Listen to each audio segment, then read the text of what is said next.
Today, in the media conference with Lal Goel, which is brought to you by V4 News, Global TV, V4 Stream, Malnadu TV, News Gaon Se, Samvad Sarokar News, Organ Donation India Foundation and Gyan.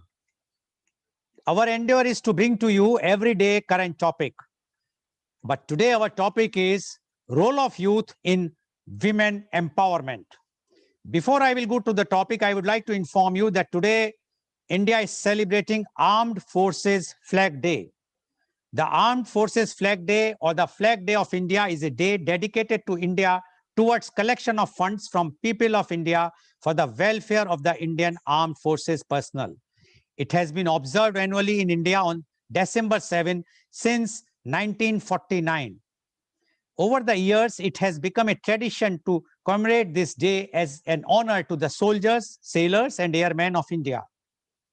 Immediately after India achieved independence, a need arose for the government to manage the welfare of its defense personnel.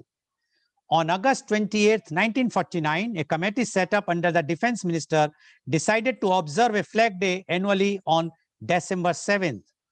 The idea behind observing a flag day was to distribute small flags to the general population and in return collect donations.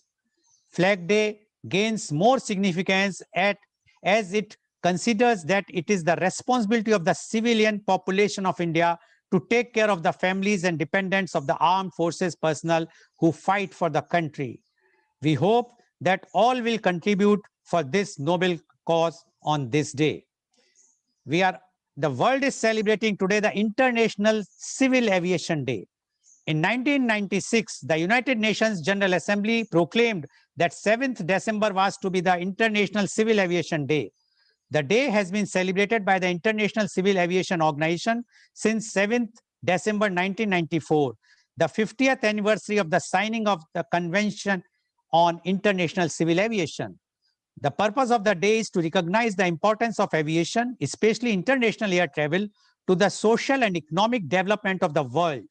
The purpose of International Civil Aviation Day is to help generate and reinforce worldwide awareness of the importance of international civil aviation to the social and economic development of states and of the unique role of ICAO in helping states to cooperate and realize a truly global rapid transit network at the service of all mankind.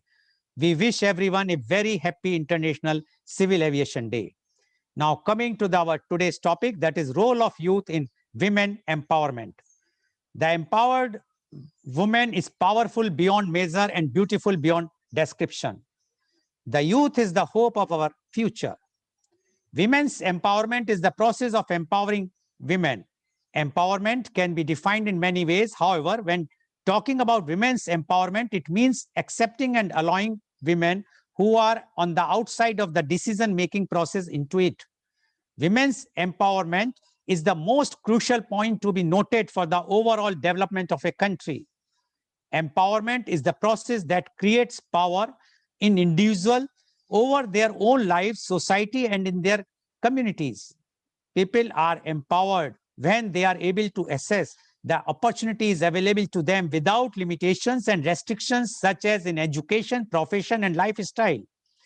Feeling entitled to make your own decisions create a sense of empowerment. Empowerment includes the action of raising the status of women through education, raising awareness, literacy, and training. Women's empowerment is all about equipping and allowing women to make life-determining decisions through the different problems in society. Women's economic empowerment refers to the ability for women to enjoy their right to control and benefit from the resources, assets, income, and their own time, as well as the ability to manage risk and improve their economic status and well-being. Entire nations, businesses, communities, and groups can benefit from the implementation of programs and policies that adopt the notion of women empowerment. Empowerment of women is a necessity for the very development of a society since it enhances both the quality and the quantity of human resources available for development. Women's empowerment and achieving gender equality is essential for our society to ensure the sustainable development of the country. Many world leaders and scholars have argued that sustainable development is impossible without gender equality and women's empowerment. Sustainable development accepts environmental protection, social and economic development, including women's empowerment. Therefore, scholars agree that women's empowerment plays a huge role in development and is one of the significant contribution of development. The status of women in India has been subject to many changes over the span of recorded Indian history. Their position in society deteriorated early in India's ancient period, especially in the Indo-Aryan speaking region, and their subordination continued into India's early modern period. Practices such as female infanticides, dowry, child marriage, and the taboo on widow remarriage, which began in upper caste Hindu society in northern India, have had a long duration, proving difficult to root out, and in the instance of dowry, have spread to all castes, classes, and even religions. A Thomson Reuters Foundation survey says that India is the fourth most dangerous place in the world for women to live in. Today, youths need to understand and agree to the importance of women empowerment in the society. The youths have the power to create a change. And today, to discuss and to give their views, we have 7 youths pan India. They are going to give their views. And we have a chief guest. I welcome my chief guest of today's program. She is Miss Gauri Kumar, IAS. Before I will introduce, I will just say that she is a proud organ donor. She has placed her organs to be donated. That is a very, very big thing. I must salute her for pledging to donate organs. And I appeal to everyone to follow her and see that they should pledge to donate organs so that more than 5 lakhs people who are dying for want of organ every year in India can be saved. Now, to introduce Ms. Gauri Kumar IAS, she is a retired member of 1979 batch of Indian Administrative Services IAS. She possesses varied experiences of governance at various levels of state and union governments, cutting across a wide cross-section of sectors. She retired as Secretary, Coordination and Public Grievances, Cabinet Secretariat in 2015 and served as member chairperson of the Public Enterprises Selection Board from 2015 to 2018 post her retirement. In the course of her distinguished career, she has been a former secretary in the Union Ministry of Labor and Employment as well as in the Ministry of Home Affairs. Ms. Gauri Kumar has served as a special additional secretary, Ministry of Mines, and additional secretary and financial advisor, Ministry of Environment and Forests. She has also been principal secretary, Urban Development, Industries and Mines, Industries Commissioner, and Secretary, Education Department in Government of Gujarat. She also held the position of Director General, National Institute of Fashion and Technology, Ministry of Textiles. Ms. Gauri Kumar holds a degree of BSc in Physics, Mathematics and Statistics from Allahabad University. She completed her MSc in Mathematics from Lucknow University and was awarded 7 gold medals in the course of her studies for exceptional academic distinction.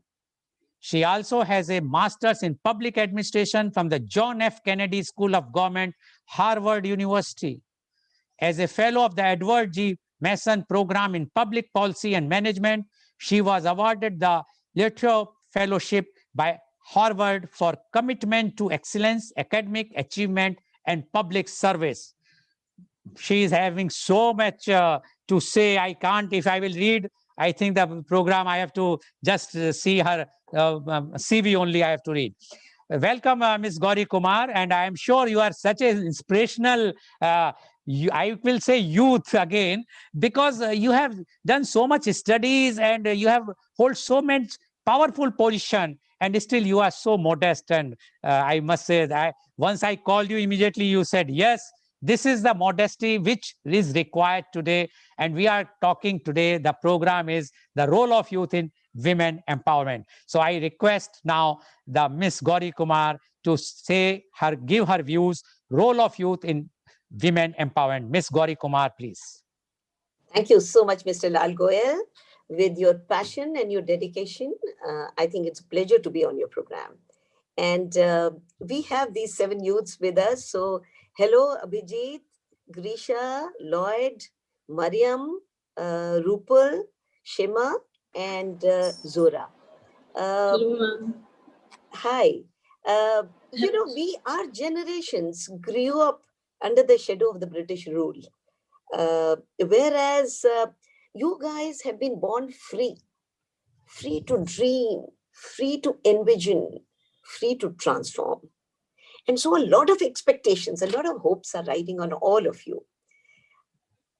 When we talk of women empowerment, it's a very interesting treatise. You look at the classic literature.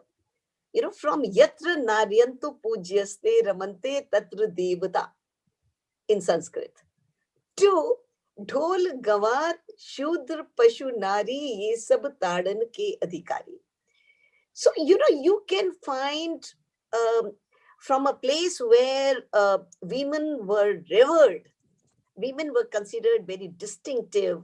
We have so many women goddesses, female goddesses. We are one country which has had, prime minister, chief minister, so many females.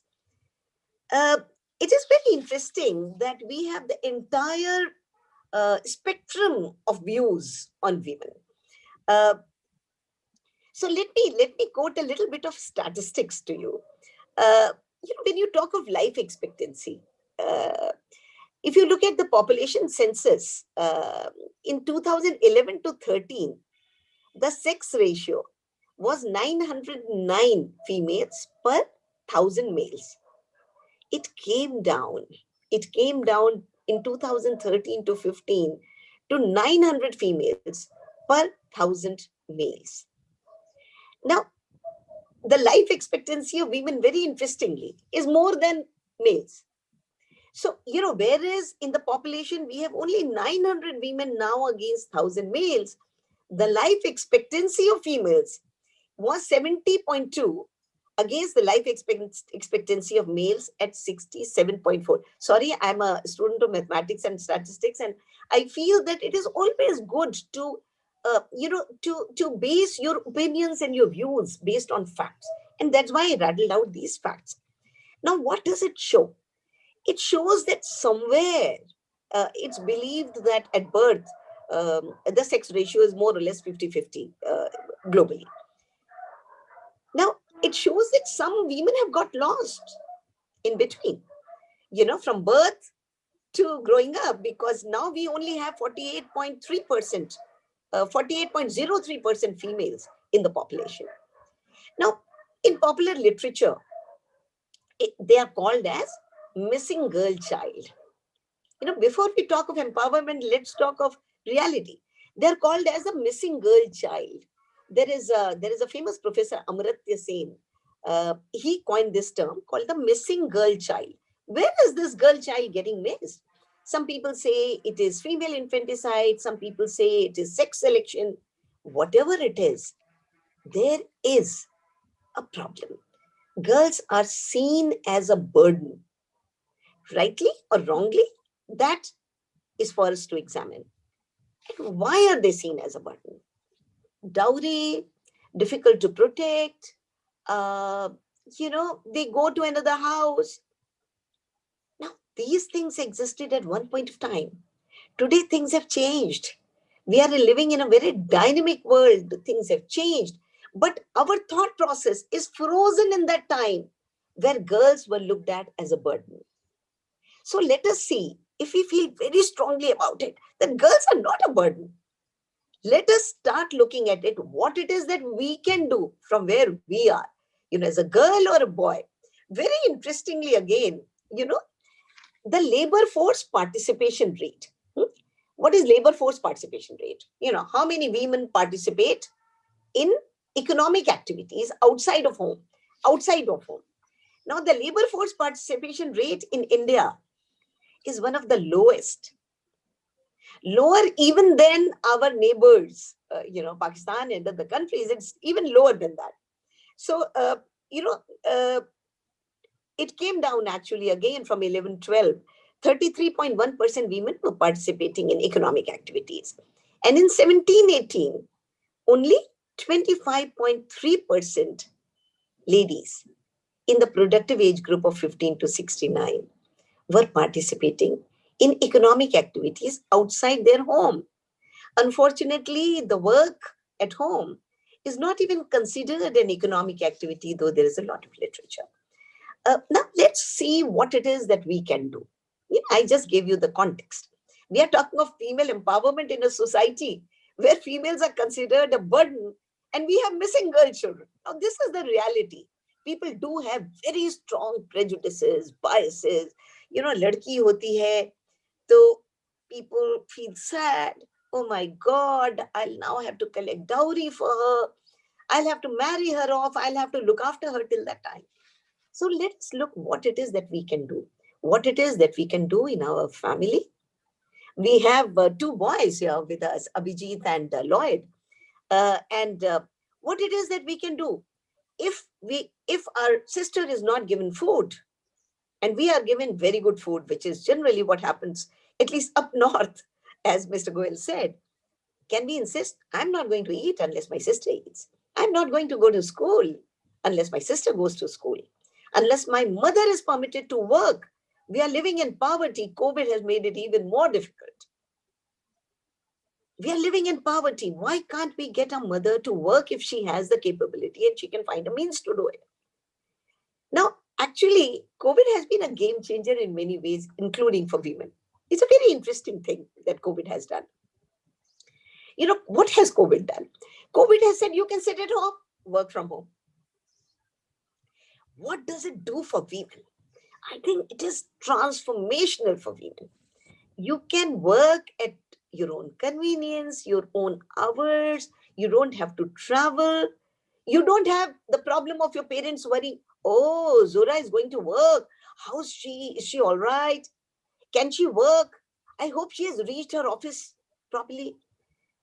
The digital revolution today has done wonders, can do wonders for women empowerment if we are able to leverage it. If we are able to use the digital revolution to find our own feet, to do something and add to the income of the family. Now, today, the families are also, COVID has taken away a lot of economic, it is posed new economic challenges before the family. So the family is very happy. If sitting at home, you can get some money. And there are opportunities to do it. This is a very interesting Pakistani serial. It is about a family. The mother has three daughters. Three daughters. So the husband's family says that, daughters are a burden. You must marry again. So the fellow marries again and has a boy. And then that serial goes on to show how the girls stood up by their father, by their mother. They worked hard, they worked at home, they worked diligently, and they started earning some salary to help their mother, to help their father. So girls, and I'm now addressing Grisha, Mariam, Rupal, Shima, and Zura. It is for you to show your capability, to show your worth. And there's no better opportunity than COVID. Now, I told you the positive aspect of COVID. The negative aspect of COVID is that we are all at home, cooped up. If you're poor, in small houses, people are frustrated. People have psychological problems. And who gets the worst hit? It is the women in the family who get the worst hit. They are the most vulnerable. They would not be able to react as much as the boys will do or the men will do. And that is why we have more cases of women atrocities. There are more helplines. Helpline is getting more cases of atrocities. We have more cases of trafficking of girls. So the whole point is what it is that we can do. There is this Tata Group. It's a very interesting, all of you would have heard of Tata Group. So we were having, I was in a ministry and we were having a presentation on how do we increase participation of women in workforce. That was a presentation. And the Tata Group made a presentation and said that we have an internal target to increase the number of women in our workforce, not because we are doing it for the sake of women, because we believe that the more women participate in management, the more mature the management, the more sensitive, the more sustainable the management practices begin. So there is so much of possibility. People recognize today very strongly the very sensibility that a woman brings on the table in a group, in a team, in a company, in the house, in society, in communities, in the nation. Everybody recognizes. And that's why the Prime Minister, I don't know if you remember, in 2015 on Independence Day, he said, I'm not asking the girls to sit at home. I'm saying the mothers of the boys, check with them. Where are they going? So can we respect the women before empowering? The women doesn't need empowerment. They are self driven. They have been working against very difficult circumstances. They have been fighting all their life to be recognized for their merit. They are not short on merit.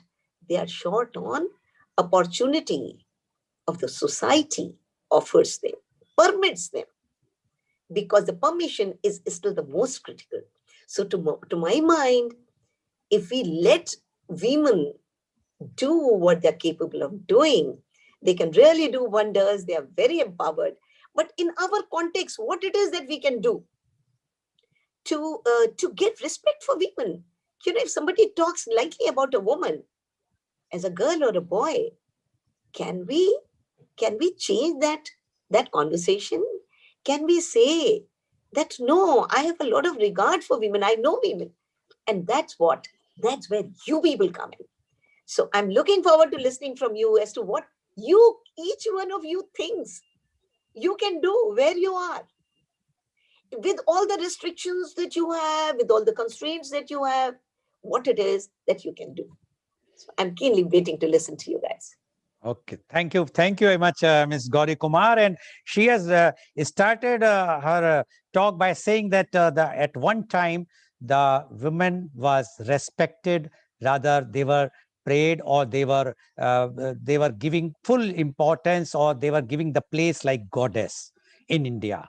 And the other side, she has not named, but it was, I think, the Tulsidas ji has written, if I'm not wrong, that about that the woman is to be compared with the animals. So she said that in all the diversities, whatsoever has happened, but the woman is someone who is the main pillar, not for the family, but for the entire nation.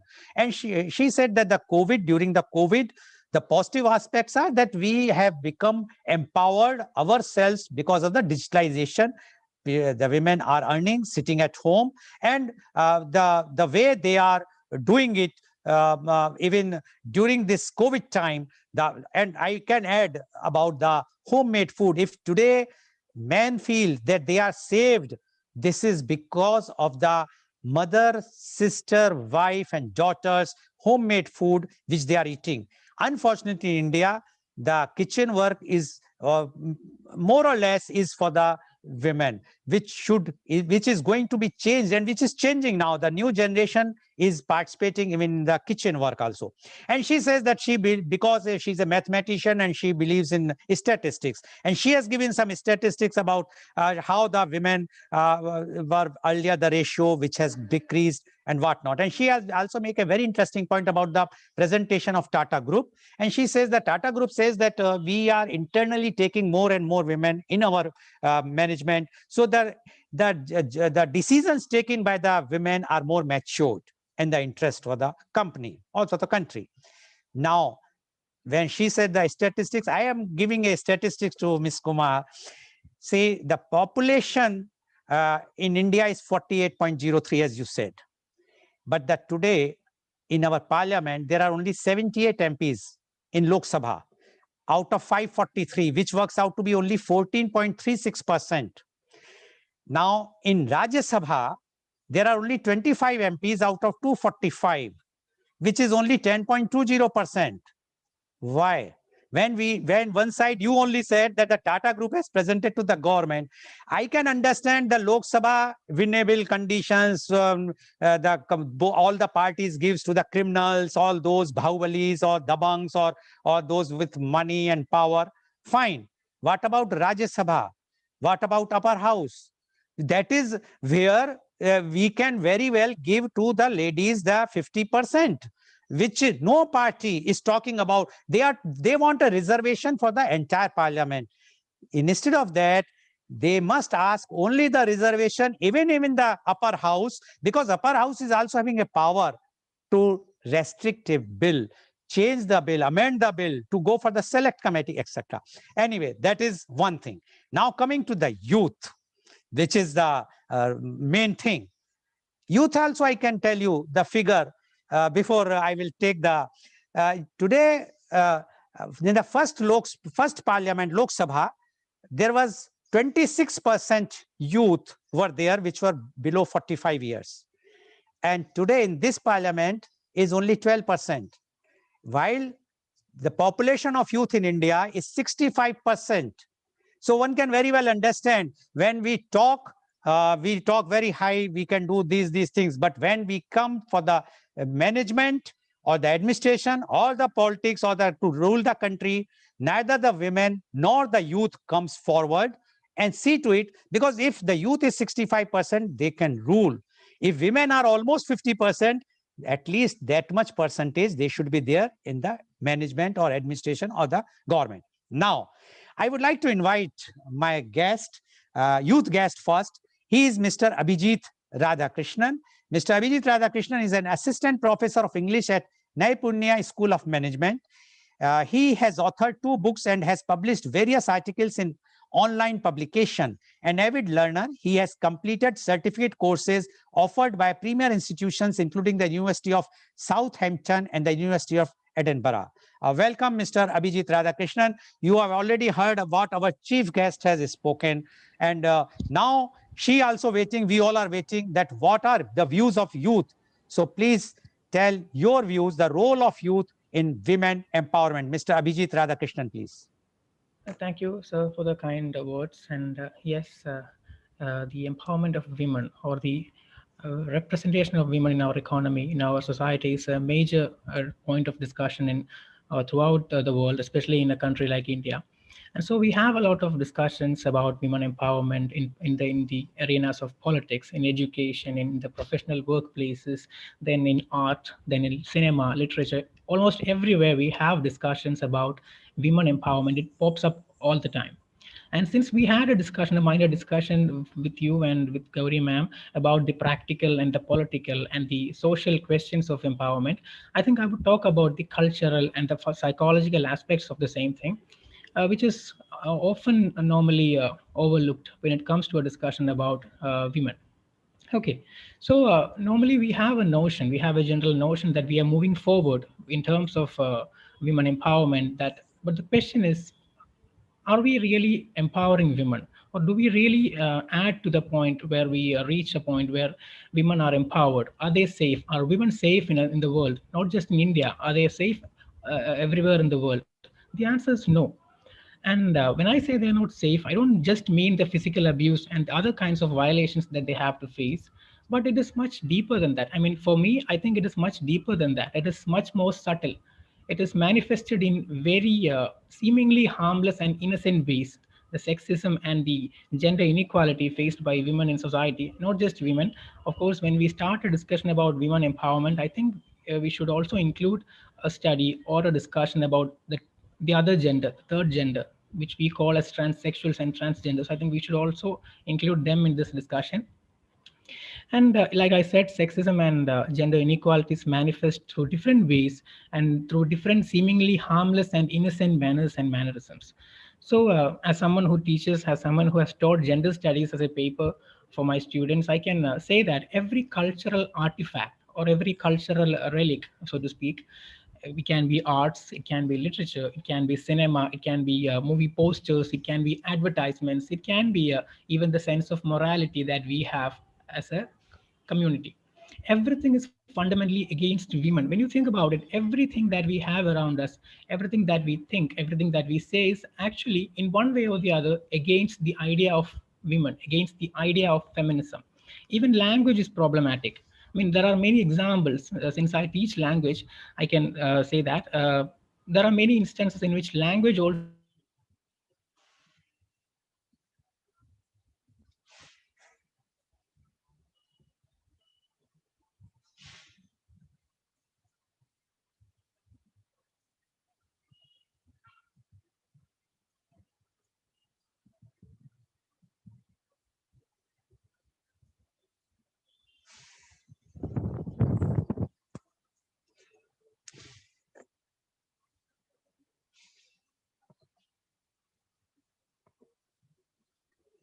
For example, I think Mr. Abhijit has gone.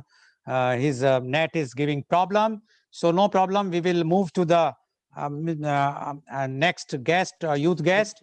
Mr. sorry, sir. Abhijit, I Yes, think yes, some there was some problem is issue. there. Yes, yes, there's something Okay, wrong so with my connection. please be brief. Okay, go ahead. Okay, sir. Okay. So there are many instances of the problems in language that we see every day. I mean, for example, it is like being male or being a man is always the norm when it comes to language. In a very short example, I think I can explain my point very briefly, like you said. For example, when you're writing a letter, when you're writing a formal letter to someone, you write in the salutation, you write dear sir slash or dear sir or madam. Why not the other way around? Why not dear madam or sir? Even in that basic instance, even in that basic minute thing, we have a particular liking towards, we have a particular affinity towards the male side. Or you have a doctor. If he's a male doctor, you call him as doctor. But if she's a female doctor, if she's a woman, we attach one word to the beginning, lady doctor. We call her lady doctor. But if he's a man, we call him just doctor. Again, especially in the South Indian film industry, we have many superstars in cinema. If he's a man, we call him superstar. If she's a woman, we call her lady superstar. Because being a superstar is something by default belonging to man. So it is difficult for a woman to come into that. So we have to add one particular word to the beginning, lady superstar.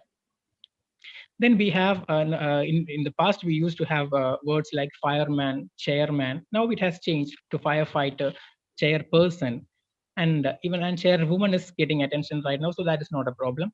And even the word empowerment.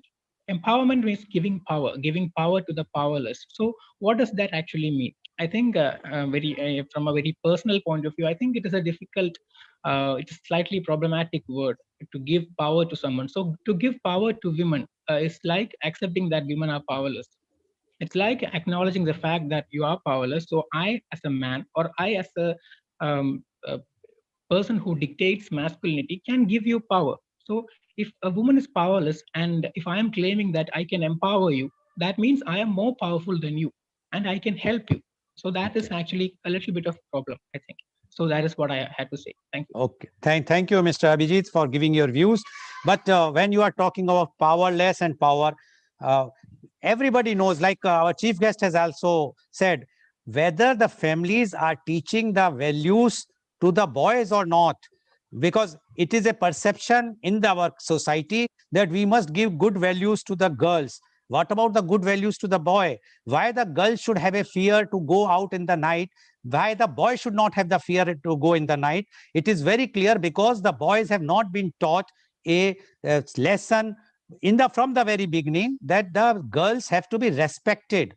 They are not something where they will feel insecure, and that's why the topic is empowerment, because we have to be in the reality, and the reality, as I mentioned to some statistics, and our chief guest has also given the statistics, which very clearly says that in India especially, the condition of women are not that good as in other countries. Definitely there is a difference, and for which We means everyone wants the role of youth, because youths are 65%.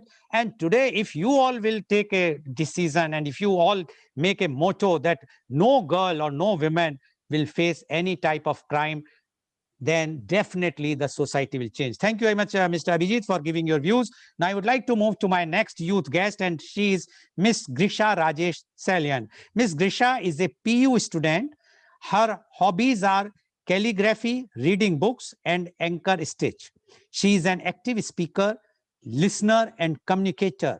She wants to become a marketing expert. Welcome, Miss Grisha, on this show. You have already heard what our chief guest has mentioned and what your other earlier panelist has mentioned. Now, we would like to know from you the role of youth in women empowerment. Please unmute yourself and go ahead. Please, Miss Grisha, please unmute yourself. I think Miss Grisha can, yeah, please go ahead. Yes, sir. Thank you, sir. Educate a man and you educate an individual. Educate a woman and you educate a family. One day, I asked my neighbor, Ramya, what does she want to become? She says she wants to become a doctor, but her parents convinced her for letting her dreams die. They preyed on this fear and proposed a solution, marriage. They convinced her that marriage is a solution to all her problems and a reason for her existence. This shell shook me. A question arose in my mind. Why is marriage the only important factor for a woman? There is a situation here. A girl who is around 27 or 28 years, well settled, having her own business, living her own dreams, but she is not married. The society gossips or talks about why she isn't married. They don't see the struggle behind what she's reached the peak of her success. Because the society is like this. There is a problem only our generation can solve. How will we contribute to growth if we can't achieve or create equal opportunities? Do we believe in equal opportunities? No gender biases. May the best person get the best job, ignoring the fact whether it's a woman. Do we believe in equal wages for equal work? The goal of women empowerment is to create or is to improve women's opportunities in various domains. For example, education, which is a basic human right, acquiring basic skill literacy, and further higher education. Second comes legal rights such as property rights, etc. Terms like child marriage, displacement, choosing or selecting men over women, boys over girls, and sexual violence should be disrupted. Women need a seat at the table. They need an invitation to be seated there. And if this isn't available, then they have to create their own table. We need to understand the importance of being a voice for our peers and advocate for young girls and women around the world who may not have the opportunity like us sitting over here have, expressing our views and points. A girl's education not just empowers families, but communities and economies. As entertainers, influencers, or any other stream, I feel it is our social responsibility to be a voice for the voiceless. Coming to the point, we, the youth, should be the trailblazer and cut off from the generational ties and curses that have been imposed on us. I agree with Sir, as he said, we should educate our son to respect women. Parents should tell their son that if you disrespect a girl or a woman, that means you're disrespecting your mother. Before talking about someone, just imagine the women, the females in the house. Society should never consider women less than men. I would urge more women to speak out. It is not okay to feel inferior or weak because we are not the weaker sex by any stretch of imagination. May we empower each other to carry out such a vision because it isn't simply enough to talk about equality and one must believe it. And it isn't simply enough to believe it, one must work at it. Let us all work at it together, starting now, respecting each and every one and believing in ourselves that we can make a change. Thank you very much. Thank you, Ms. Grisha. Yes, one has to believe on herself or themselves, then only they can. But you have made a point and you said that the change has to come.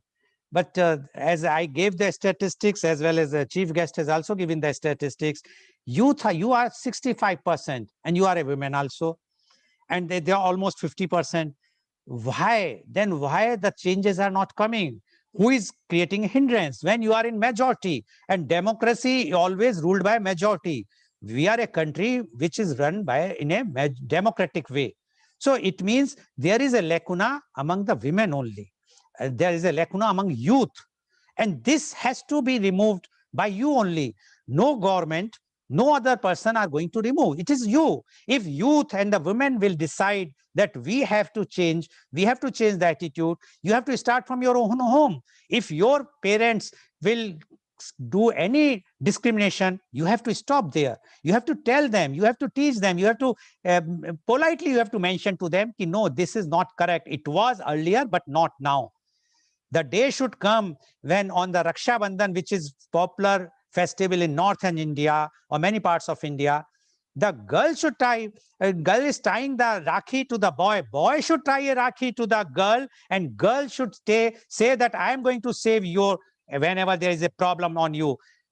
It should be now like this, not the earlier one when the boy said, I am going to save you. Thank you very much, Ms. Grisha, for your views. Now I would like to go to my next youth guest, and he's Mr. Lloyd Pinto. Mr. Lloyd Pinto has a master's degree in finance and he is a black belt in karate.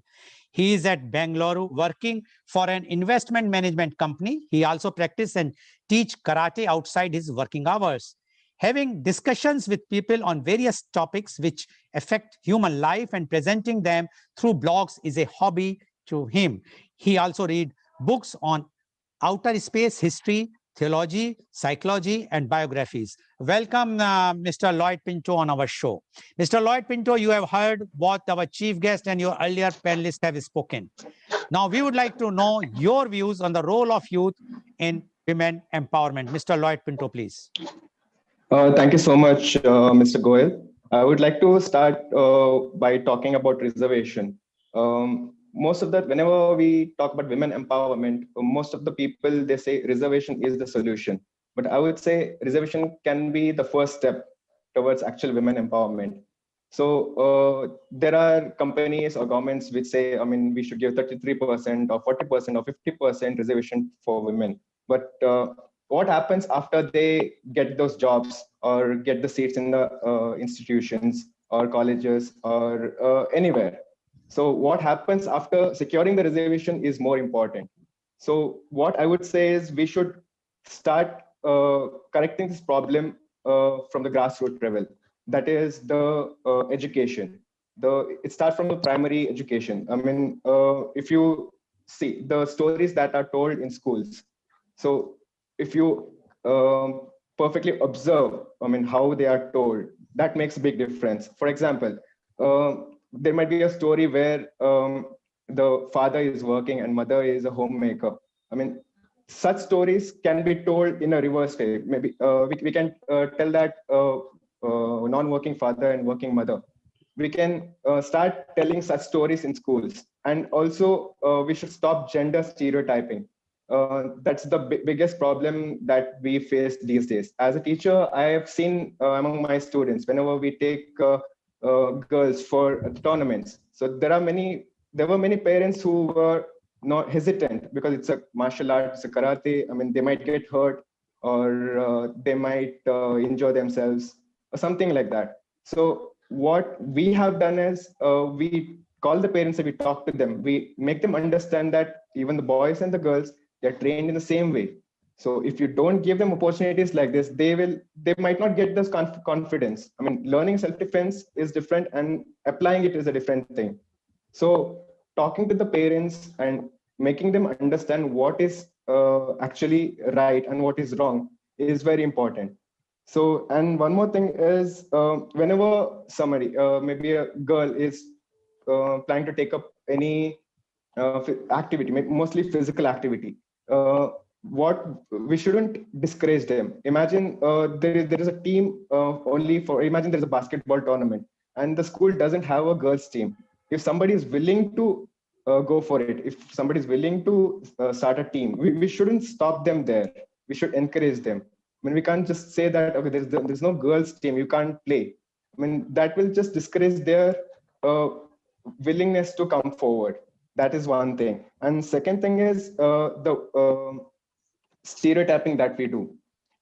It's we shouldn't limit few of the activities or things only for men and only for women.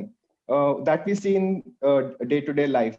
If you see, if a person is a man is staying at home and his wife is working, so there are people in the society who comment negatively about those men. I mean, we should stop when whoever is commenting negatively on those things. And next thing is there is a way of feminism versus equalism. So what is happening is feminism, the concept of feminism is misunderstood, misinterpreted, and misused. So there are many men who think that feminism is about bringing men down and praising women. That's not the thing. It's about getting gender equality. It's about getting telling men and women that we all are equal. I mean, we should give respect to people based on their merit and what they do in life, not based on their gender. That is what I believe in. And what I would say is we are not doing a favor to women by giving them opportunities or respect or anything on such matters. They deserve it. As every individual deserves respect and equal opportunity. And as Grisha said, many parents or society thinks that marriage is the ultimate goal of a woman.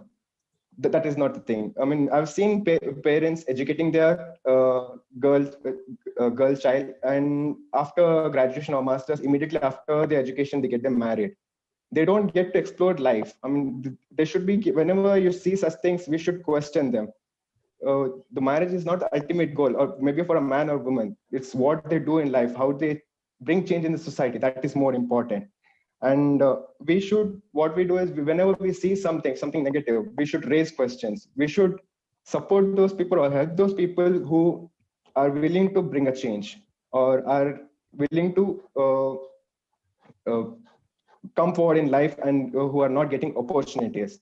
And I would like to conclude saying that we should question when it may be a women empowerment or it may be anything. We should question when there is something wrong. Only then we can bring change. And I would like to mention that few months back, I read a book called A Good Wife by Samra Zafar. So her story was, she was forced into marriage and her husband promised that he will let her study once they move to Canada. But what happens when she gets married and moves there is a different story. The husband's parents, her in-laws, won't let her continue her studies, but still she fights for it and she takes help from her colleagues and her neighbors and her friends, and she comes out of that marriage and she completes her graduation and she's working in a multinational company. So such stories have to be told. Whenever you come across such books or any stories, you have to tell people, maybe through social media or anywhere. You should tell people. So that might inspire somebody on some part of the world to do change, to bring change. So that's all from my side, and thanks for the opportunity. Okay, thank you very much, Mr. Lloyd Pinto. You have raised 2 points, very important point. First was about the sports. You said that girls should be allowed to play in the basketball or karate. But the reality, we have to be in the real world. Today we have our Indian cricket team, men cricket team playing in Australia. Everyone is glued to the TV. Okay, what about the women cricket team? When they played, are you watching? Are we watching? Even the women are not watching. So we have to change our own psyche. If the youth will not change, then who is going to change? If tomorrow, if the women cricket team or hockey team will get more eyeballs or people will like to see more, definitely the perception will change. Automatically, the sports will get the priority and the women will get the priority. But right now, nobody wants to see. So everybody is watching the men's cricket team or men's hockey team or whatnot. That is one. Second point, which you have mentioned about the marriage. Yes, but do you know why the parents want to marry a girl early? Because there is a huge crime rate in India. Because of that, they feel that now they are old. Who is going to take care of the girl? And that's why they want, for the security, they want to marry the girl. But if there is no crime or violence against women, definitely no parents wants to marry a girl after the girl or the boy all are their child. Why they would like that the child should go away from them. So this is the thing. Here the youth has to play a very, very important role. If youth will say, no, we will see to it that we will watch all the matches which women or girls are playing, definitely the psyche will change and the girls will participate more. No need of telling anybody. You have to do it yourself. Similarly, if you will make an environment, if youth will take the pledge that nobody will commit a crime against women, definitely no parent would like to do a early marriage without the consent of the daughter. That is my take. Thank you very much, Mr. Lloyd, for giving your views. Now I would like to invite my next youth guest, and she is Miss Mariam Jaima. Miss Mariam is a final year psychology, English and journalism student from Alwas Degree College, belonging to a rising clan of women entrepreneurs in the city. Inspired from her mother, who sourced different incomes to raise her kids single-handedly, she is now the proud owner of a small craft startup, Hand Miracle, making use of her God-gifted creative skills. She also loves public speaking and motivational talks and aims to be an inspiration for the young little girls around her. Miss Mariam, please. Thank you, sir. Thank you so much. A very warm good morning to everyone here.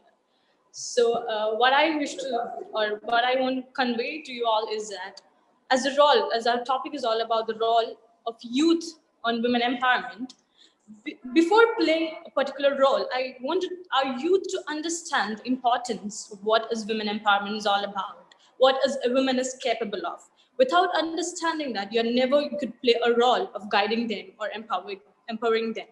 So the first thing all our youth should understand is the power a woman has, a talent, her caliber, respect. First thing, every youth around us, first thing we have to teach them, we have to understand the youth or give guidelines to the youth what a woman is all capable of. Only after knowing that we are able to, or we can obviously empower them. So the first thing that I wish to tell that the role of youth is very important because they all know that youth plays a very important and powerful role in the society today.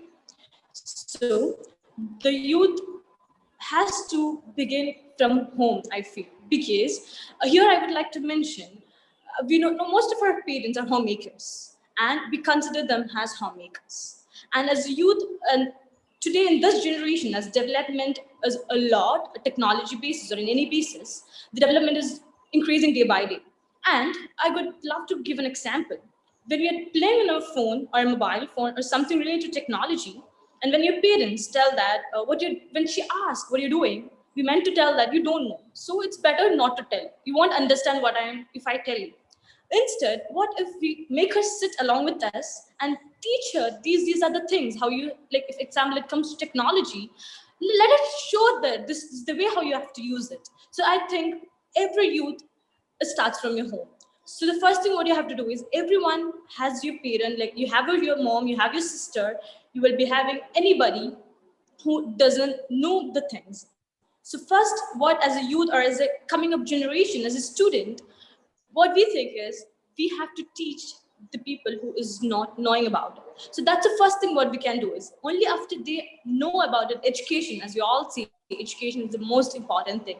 Until or unless we educate them, we can't empower them. They don't know about the opportunities around them. So the first thing what we have to do is we have to educate them from the beginning. That's from our home.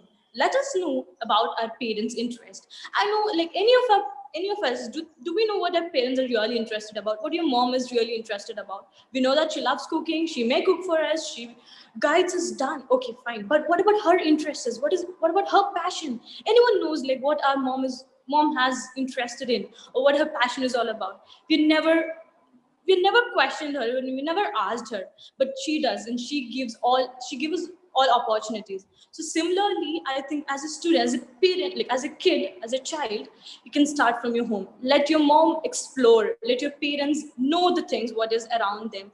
Give them a space. Unless they're a parent or a wife, let them be an individual of their self. So the first thing what we have to do as a youth, as an individual, let your parents will start from home, because we always tell, if women move on, the family moves, and obviously the society moves with them. So the first thing what we can do is let all understand their parents, like mom or sister, let us know about their interest and let us support them, unless only they are supporting us. So that's one thing I wanted to say. And the second thing, when it comes to society, when it comes to a country like India, we have a varied culture. We have a different culture with different norms and social aspects. So I could say from my community, as I'm coming from such a community, I think we girls have got a very less opportunity aspects. We are meant to get married when we are 18, because social norms or the culture was followed like that. And I felt something interesting thing that I would mention is like recently there was a talk that a law come that Modi is going to change the marriage age from 18 to 21. And what I have seen in my place or in my community is that everyone who's the age of 18, they're like getting married within a week. Like everyone is getting married. Whoever I'm seeing, whoever is not, they're getting married. For what aspect? That because she's growing old, if she couldn't marry at 18, we have to wait till 21. Why can't a girl sit at home till 21? What happens if she's there at your home for 21 years? What if you can't provide why can't you provide her education, her opportunities, unless making her think that marriage is everything? So what I think is we have to give them awareness that a girl is something very powerful of. She's not, unless she's not a property of marriage or a family, there's much more an individual she is. What she's capable of, she is, all talent she has. We have to give her opportunity to explore about it. So that's another thing I have to say. And here I would like to say about the role what youth has to play in another aspects. Social media is one of the powerful medium right now in this world. And I think every youth is a part of social media. And being a youth, why can't we use social media for women empowerment or for the aspect of women opportunities? Because right now, I think we youth have, what we can do is we can use social media for empowerment. I think we have lost Mariam. Okay, she has made a very Okay. interesting point. Yeah, you are there? Yeah, Yes, yes. be brief, huh? Okay, Because, okay, sure, sure, huh, sure. So huh. these are the things I want to focus on is one, use social media enough to promote your family members, your women, people around you, to give them opportunities. Second thing, give them a space to explore themselves so that they will come to what they want to. And yeah, these are the things I would love to convey. Thank you for your question. Thank you so much. Thank you very much, Mariam. And she has raised 2 points again. First point is to empower the woman folks of the home, and especially the mother. Our chief guest has mentioned in her inaugural speech, that she says that the COVID time, the positive aspect that the one was working from home. The negative point was that all the pressure was on the women of the home. Now, what it means? It means that the men or the boys of the house were not working. They were just sitting. They were working from home. Doesn't mean that they will not have time to do some kitchen work. And no one, no, not even the youth, the boys or the girls have even thought how the mother is going in that time, because everyone require a me time. Me time means when you have your own luxury time, when you can think, you can talk to your friends, you can talk to your family members, or you can but here what has happened, that you are only concentrating on for your own self. So the youth has to do one thing, which you have rightly said, is that they must empower the mother. If you will empower your own mother, then the second point which you raised about the 18 years or 21 years, even I say, why 21 years? 24, 25, 27, 30. If boy can have a delay marriage, why not the girls? First you achieve, see something, then marry. But for that, your mother has to be empowered properly. If she's empowered, definitely no one can force any wrong thing in your home. Thank you very much, Miss Mariam, for giving your views. Now I would like to move Thank to you, my sir. next guest and youth guest, and she is Miss Rupal Shetty. Miss Rupal Shetty is a passionate photographer and one of the brand ambassadors of the People We Meet digital photography platform. She is always smiling, ready to help, and open for social service. Miss Rupal Shetty, please unmute yourself. Yes, please. Hello everyone. Thank you for the opportunity, sir. So, like as Gauri ma'am said, women doesn't need to be empowered. It is really true because most of the time, empowerment is associated with economical empowerment. Like recently, I have witnessed this. So empowerment is not meant to be only economical empowerment. Recently when I went for a official visit, I have to travel all over the village sectors. So when I went to one particular village in Beltangadi, Mangalore, uh, we believe Mangalore is little forward place in Karnataka, but there in that village, uh, the lady have taken a sieving machine, solar powered sieving machine, and all over through this COVID period where we say economic crisis, people are suffering, this lady has been the only earner, bread earner for the family. And she has four family members, her two sons, husband, and herself. When I went to her house to document what, like, the entire COVID situation, she was out of her house. I requested her to come stand near the receiving machine so that I can document with the photograph and write about it. She was not ready to enter, and I didn't know, like, she is in her own house, but she's not ready to enter the house. The remaining family members are not telling me what it is. The man of the family is asking if I can sit in the sieving machine. How can he sit when the bread earner, I mean, the one who served like COVID period, all economically she took care, how can he sit? I went out to her. I asked her, is there any problem? Like, what has happened? She started crying. Ma'am, this is my that time of the month. I don't know. I get very irritated when I hear that time of the month. Why? It is very natural. It is very natural for a female. And they have a custom that females who are, going through that period, periods, menstruation cycle, they are not supposed to enter the house. It's okay if they prepare food outside and these sons and husband get it inside and eat. It's okay, but it's not okay they entering the house. The weather is bad, there is no proper shelter for her, and 5 days of every month she have to be out. See this, she is the one who is earning for the house, and she is treated like this. Where will her confidence go? Even if she's earning, she's empowered. Technically she's very empowered because she's taking care of the family. But what is her situation? What is her psychological situation? Is she really empowered? So empowerment in real term means women need confidence, feel confidence in her, motivate her. Like last speaker, Mariam, I pronounce your name properly? So she said it right. Empower your mother. If I'm very thankful to COVID. We, yeah, it's not a good time, but still I'm very thankful to COVID. I could sit with my parent, my aunt. I could know their interest. Now they are writers. They earn through writing. That is something good. I mean, there are a lot of opportunity where you should just be a link. Youth should be a link. Technically you would be well versed, but you have to, there are a lot of talent in women. You just need to bend it together, like be a bridge. Youth, the main point of youth is to be a bridge. My second point is we women have a lot of confidence. We know we always have that in head, like, educated and well top corporate women things, "Ooh, we are top, we know better than men." We have that attitude, but where will it fall? Being a woman, we have some, terms where they say, women can't dress like that. Like, even when you're chumming, you will think twice to ask pad. Sanitary pad is a normal thing. Why should you hesitate to ask it with someone?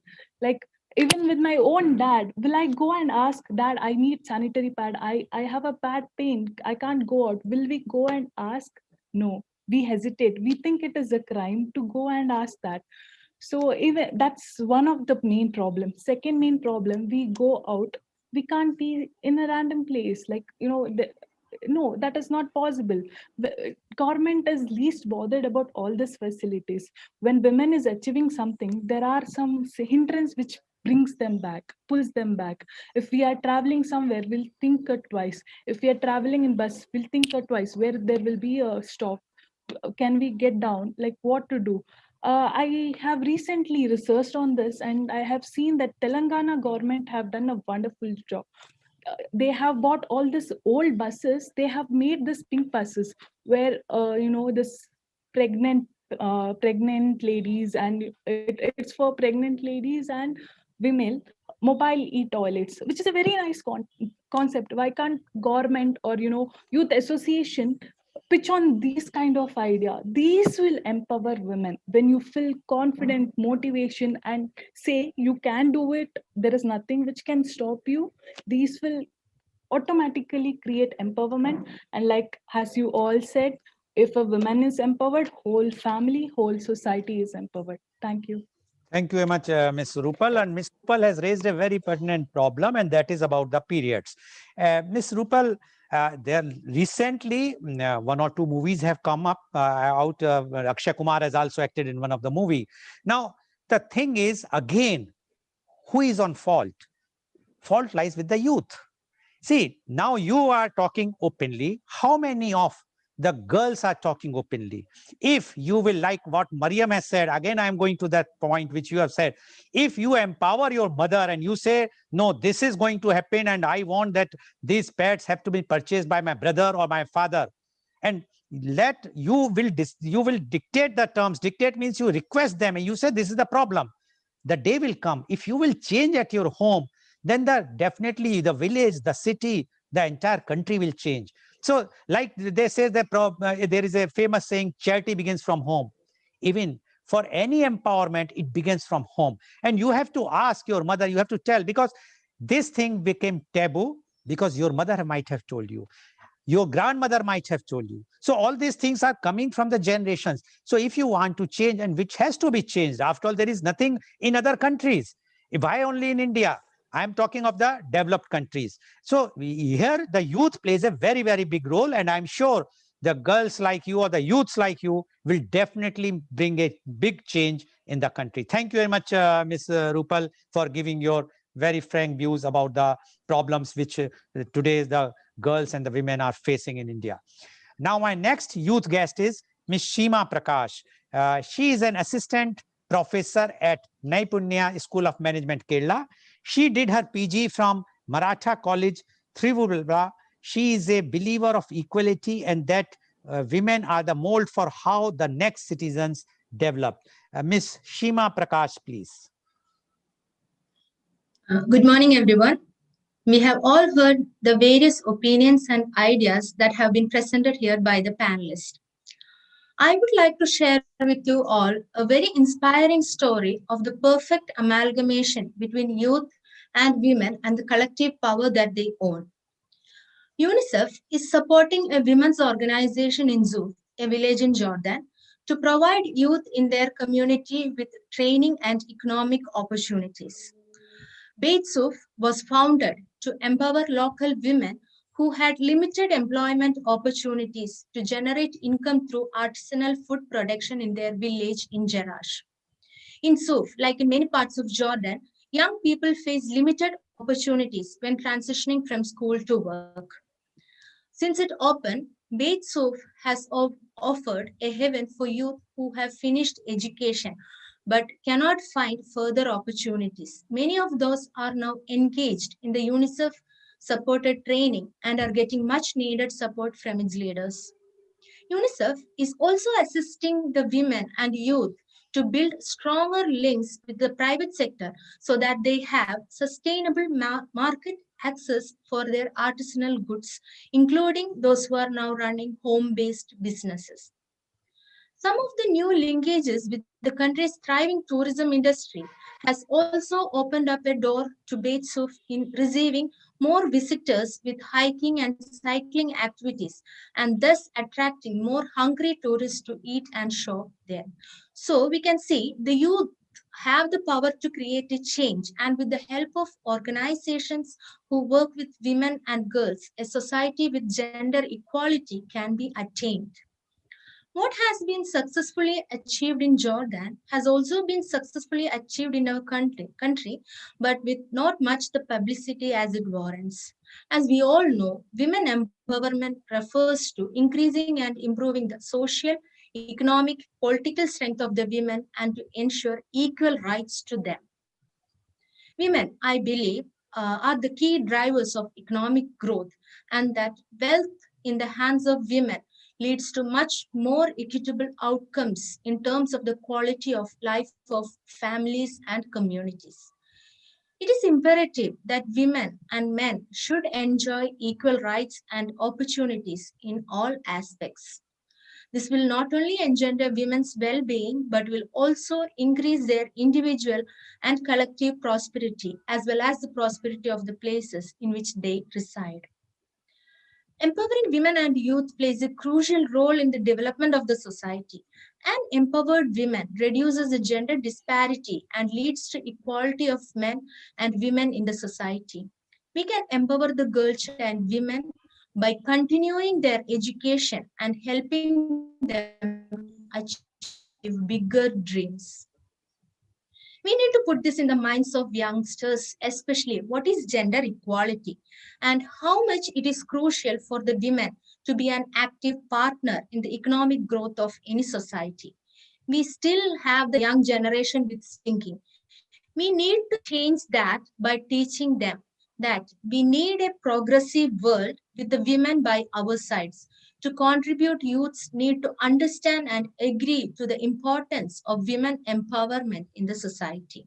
So, promotion of education and the development as leaders are some of the tools that will increase visibility and strengthen the role of women.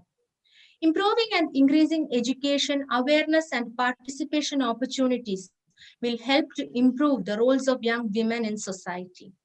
A better aligning of educational and training systems with the current and future needs of young people helps them to discern developmental issues and make them capable of suggesting innovative solutions to deep problems of development and growth. I pointed out all these keeping in mind not just a country, but developing or underdeveloped countries in general. Thank you. And thank you to the organizers for giving this platform to share my views. Thank you very much, Ms. Prakash. And you have raised a point, and you says that the internationally what is happening. But one thing is very clear. If you go to any country outside India, I am talking of the developed country, the men can vouch for it. In the men toilets, there is a changing board for the diapers, even in the men toilet. In India, there is no such thing. It means that the women has to change the diapers of the child, only not the man. Why not? So youth can take up this thing. See to it that even in the men toilets in India, in all the malls or the picture halls, wherever we are going, there should be a board for changing of the diapers. So when we are talk about other countries, we have to start. So youth plays a very big role for empowerment of women from a very, very basic things, whether empowering the mother, whether doing this or teaching that the girl is equivalent to the boy. Respect them. Then only we can empower the women. And it's for everyone. Thank you very much, Ms. Seema Prakash, for giving your views. Now, I would like to move to my next and the last youth guest, and she's Ms. Jurha Sir Guru.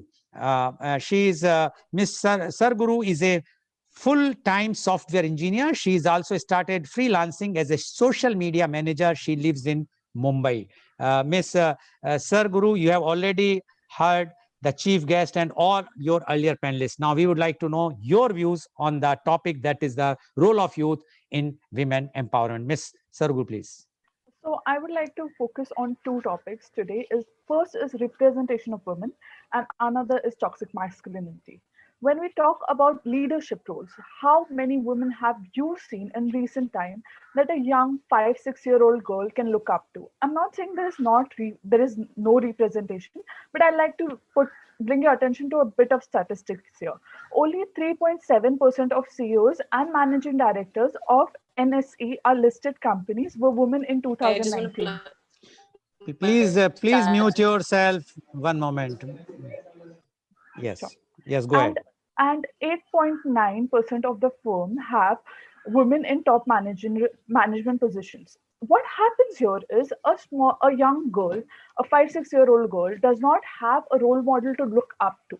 Who will she aspire to be? I'm not saying that there aren't women, but there aren't women in focus, in the spotlight.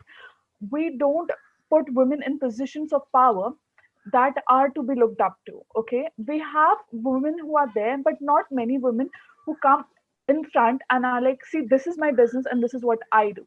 So when I was looking for opportunities to start my own marketing business, I was lost. I did not have anyone to look forward to. That's when I would like to reiterate what Mariam said. Social media is a huge ocean of people. I went there and I saw other women who are doing similar things that I was doing, and I reached out to one of them. And she took out the time of her day to give me the attention and me the knowledge that she already had. We always pitch women against each other, that you are supposed to compete with each other, you're supposed to fight with each other, not support and build each other up. So when we talk about empowering women, why not we empower each other first? Why not we take out time of our day to support other women who are working to empower themselves? So for me, what I have decided is from the minute I started my own marketing firm, I have committed that if a woman reaches out to me, I will make sure that I give her the resources that I have. If I don't have the resources, I will guide her to a place where she can get those resources. And this is micro mentoring. You just need to give your time and attention to someone who wants to do something in their life, who wants independence, who needs help. It's very basic and everyone can do it. The second thing that I would like to bring your attention to is your own home, where we promote toxic masculinity. So when we talk to a boy who's crying, we are like, hey, don't cry like a girl. This gives him the idea that a girl is weak, you're acting like a girl. Acting like a girl is bad, she's secondary, she's not your equal. So in your home, try and let your boys express emotions. Don't tell them that they are walking like a girl, they are playing like a girl. This is not the way to empower women. You are telling a boy that this is less than, a woman is less than, a girl is less than who you are. So when we talk to boys, make sure we are telling them that you need. So when we say that you need to respect girls, no, don't do that. That girls need respect. Respect everyone irrespective of their gender. Their gender do not define if they deserve respect or not. Do not hit girls. No, you should tell boys, do not hit anyone, point, period. Nothing goes above or beyond just because of your gender. We should not discriminate on the basis of gender, whether it's a girl or a boy. We need to bring them up as equals. Even in a city like Mumbai, my mother or me have faced this. So I have been told to my face that I don't know how to respect men because I don't have a brother in the house. So I don't know how to respect.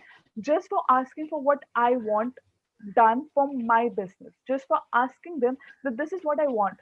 That's it. I've been told you don't know how to respect men.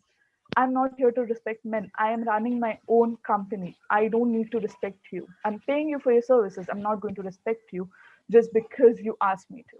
So these are certain things that we need to do in our household. That's it. That's my Okay. point for today. Thank you, Ms.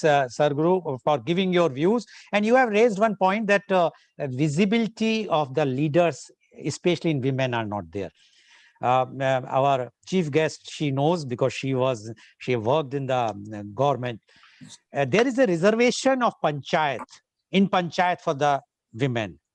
And the condition, especially in North India, is that the pradhan or the person who become the chief of that panchayat, that elected the lady, instead of her, either her husband or her brother or father is taking the meeting. Now you know the corporate sector, as you are working, you are owning your own company. Now how it will look like that you are running your company and your father or your brother is sitting on the chair and they are taking all the decisions. So this is, we have to change. Change is coming. It's not like this. The government is taking, but instead of leaving everything on government, we must come forward. Youth, that is why you are 65%. When 65% wants to do something, they can change. But as you rightly said, women has to, we are asking them to fight with each other. Similarly for youth, please come out of that shell. Take a decision. No youth will fight with the other youth. No one. Forget about the party alliance. Come, all youth should come together. All women should come together. Then the change will come. No one can stop. Thank you very much. And now I would like to invite my chief guest again. You have heard Ms. Gauri Kumar, the views of the youth, very diversified, very brilliant, very energetic, and new views. We would like to know from you rather the concluding or about the youth views which they have given, your views. Ms. Gauri Kumar, please. Thank you, Ms. Goel. Very interesting, very passionate, very determined comments were made. Let me quickly just give the highlights of each. Abhijit talked about language, which actually is the bias in the language, the prejudice that is so integral to language. Grisha said something very interesting. She said, if not offered a seat on the table, create your own table. That is what people would call feminism, aggressive feminism. Lloyd talked about gender stereotyping. Mariam talked about respect for moms. Start from home, do something. Don't preach. You can't preach, you practice it. So start from home. And she talked of social media. Rupal, who's in digital photography, talked some very interesting things. Stigma during menstrual cycle. There is a lot that's being done, but there is much more that is required to be done. And when we blame women for every problem, I think we are again getting into that typical stereotype of our own sensibility. When we say women don't do this, women ought to do this, it's not about women, it's about all of us. The society needs women in position of power, in position of decision taking. Shima talked about UNICEF's Jordan model, and Zora talked about toxic masculinity, and she talked about role models. Indra Nooyi is a great role model, and she talked of girls' gangs, wow, women on wheels, and things like that. Let me just quickly try and summarize what we have discussed through the day and what it is that's a way forward. So point number one, it's not a woman's issue. It's not about a woman. It's about the society. The society will be a better place. Everybody recognizes for many reasons. You need to optimize your resources. By 50% of your workforce, only 25-30% coming in, you cannot be sustainable. Even economically, in your own interest, you can't be sustainable. Secondly, the sensibility, the deep understanding, the nuances that a woman brings, who puts food on the table irrespective of what she is doing. She puts food on the table whether there is food available or not. She puts food on the table for everybody. I think we cannot underestimate the capability of the women. So women need to be into, like the Tata Group said, they need to be with us in the management for better and more sustainable management practices. Youth is 2/3. The challenge is squarely that of the youth. And youth, I'm talking across gender. It is not about a girl, it's not about a boy. Across gender, the youth has to feel responsible to be the catalyst of change. As I said in the beginning, You were born free in a free country. You can dream, you can envision, you can transform. Make a beginning. Don't preach. Just do it. Just do it. What can I do in my own surroundings? I can tell everybody, you do this, you do this. But what are you doing? Let's start. Charity begins at home. Let's start at home. Go beyond symbolization. Symbolism, big language, big words, jargon. Let's cut all of that. Let's get real. What is happening to our mother? Is she being treated with respect at home? Does she get space? Do we know what she likes, what she doesn't like? Does she have her private time? Let us start. Let's make a beginning somewhere. Then graduate to sisters, to communities, to societies, and to the nation. So that's a big takeaway from all of this. Respect is more important. There's no need for empowerment. Empowerment has a negative connotation, as if somebody doesn't have any merit and we are trying to impose power on them. It is not about empowerment. It is about letting them do what they are capable of, just giving them the opportunity to do.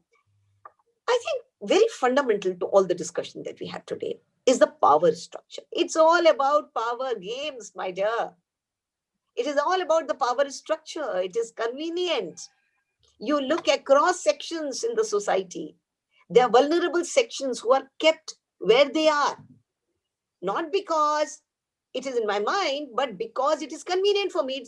I need somebody to be looking after the home. So I keep the woman at home. I keep her disempowered. I keep her ignorant. I keep telling her, you are silly, you are silly, you are silly. And I had mentioned it at one point of time in Harvard University. One chairman made the mistake of saying that girls are bad in maths. And that fellow had to resign. Now, that is the kind of thing that we need to be doing. All credit, somebody said, all credit is man's, all discredit is a woman's. I think these are all stereotypes. It's all in our mind. Representation at a higher level, at a senior level, whether it is in the corporate world, whether it's in parliament, when you have falling rates, when you have more and more girl children missing, how can we talk about equal representation? It's premature. Let's get real. How can we talk of more CEOs? Government is doing something, but it is ultimately the society and the youth who have to be the change agents. Women's gangs are doing wonderfully well. Zura, let me tell you, there is a WOW group, Women on Wheels. The women's groups stick together, much against the stereotype that, two women can't stand each other. There would be prejudice, there would be this, that. The Saas Bahu saga is in our minds. It is not real. So let us get real and let the youth take up the challenge. Okay. Thank you very much, Ms. Gauri Kumar. And so today you have seen the power of youth. And what our chief guest, Ms. Gauri Kumar, has mentioned, that you are free, you can think and you can fly. So please come forward, take your decisions for the benefit of the society. Don't only depend on the government.